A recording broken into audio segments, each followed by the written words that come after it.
roses was never quite my own. I've come to like them a great deal more. They are hardy, they're tough, they stay pretty no matter what you do, they're forgiving. It is amazing, and so I'm liking them more and more. So today we have a couple of people who are talking, and then I'll come back in to get this appropriately dedicated so we can reference Mickey's place forever. Jennifer, if you want to start. Yay, Jennifer!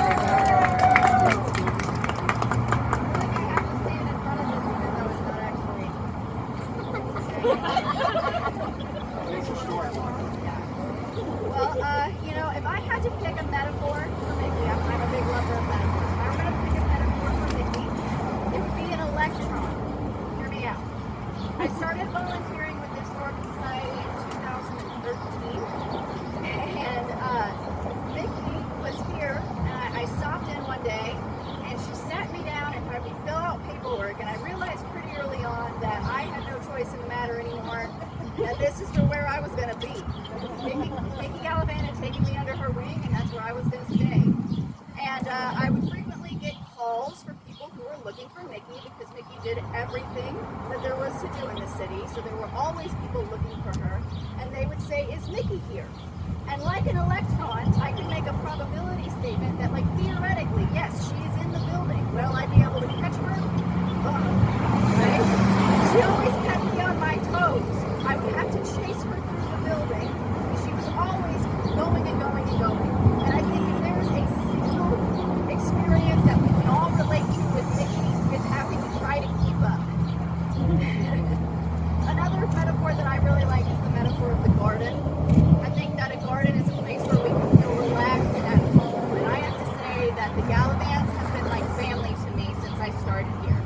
That's one thing that, and I'm sure a lot of you agree, Jim and Mickey make me part of the family. Another thing about a garden is that it symbolizes opportunity. And wherever Mickey goes, she sees opportunity. And wherever she goes, she gives opportunities. And I will be forever grateful for the opportunity that she gave me. I would not be where I am today. I would not be who I am today if it weren't for Mickey investing in me and giving her time, her knowledge, and her love and her care. And so, Mickey, thank you. From the bottom of my heart, thank you. I appreciate you. You deserve it.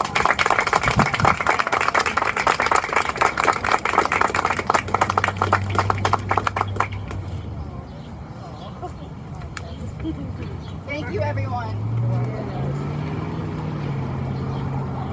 Hello, my name is Carson, and I don't know if Mickey knows this, but I met her 5 years ago on the Halloween tour. She was my tour guide, and I was just blown away by the information she gave me. And it was just so, it was an encyclopedia of information. Here she was, taking me back in time and making me inspired. That week after there, I came here, and I decided to volunteer. For 3 weeks, I've been board member now for over 3 years. Mickey, she's one of those people that just inspires you, you know? She's one of that people that just says, a pleasure to be around. Just talking to her, I can just sit there and just listen to her talk. You know, she's just full of so much fun, funny stories, information. She showed me her house. She was able to go around each piece and tell me the great story of everything. It is better than a museum, and everything says museum quality. I got a pleasure to help work on this garden a little bit, and one of the things I put in there was a tortoise, and a tortoise represents wisdom, it represents endurance, and it represents strength, and those are all things that Mickey represents. And it's been such a pleasure to meet her. It's been such a pleasure to be inspired by her. It's been such a pleasure to call her a mentor, and it's such a pleasure to call her a friend.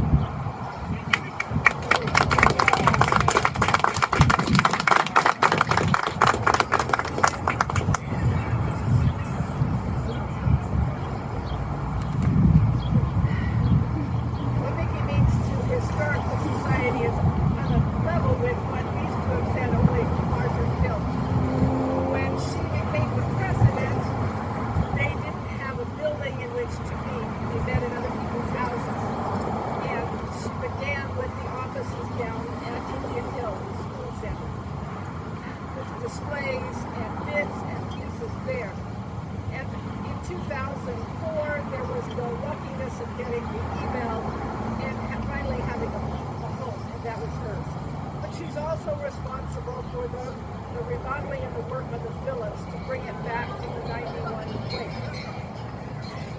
This woman, it looks like Jennifer says she's tireless.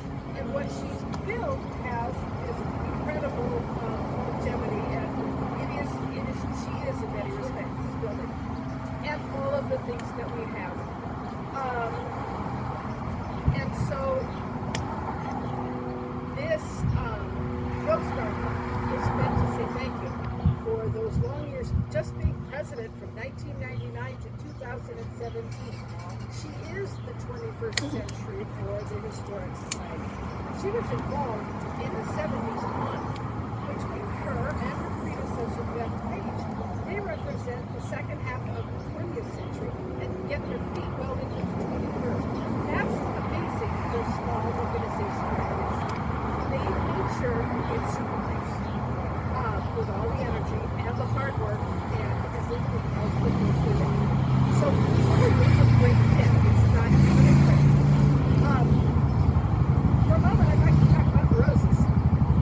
We decided a rose garden had to be. I mean, everybody knows a red rose symbolizes love, yellow rose is friendship, but in Pomona, the pink rose, Mickey Gallivan. Just saying. They should start writing it down because I very quickly realized when I got on the board, oh, she's pink. Oh yeah, yes she is. Okay, you know what? We just have a lot of pink in our lives. But the requirements of this garden, we should hire a site. The requirements, she said, for this garden were that the roses be antique. They don't have to be pink. So there's a few other colors here, which is kind of cool. But I thought I would just review them with you for a moment. In the very center, we have one Premises Superior from 1832. Like two roses on either side of called Cherokee White from 1759. Autumn Damask is this pink pre-1819. The white one over there is called Princessin Victoria. That's as much as my German will do. 1887. We added French lavender, and then the antique rose emporium that I got all of these roses from sent out an email about that little pink one over there. Nobody knows how old it is. It's from New Orleans. The woman who brought it to the antique emporium said she traced it back 6 iterations of people giving it to other people. She knew it was old, very old, but nobody had a name. Nobody knew where it came from. Well, during Katrina, she abandoned her house and ran, like most had to, and she had one of those in her yard. 4 weeks, salt water, the water recedes, she washes it off and waters it. So I had to add one concealed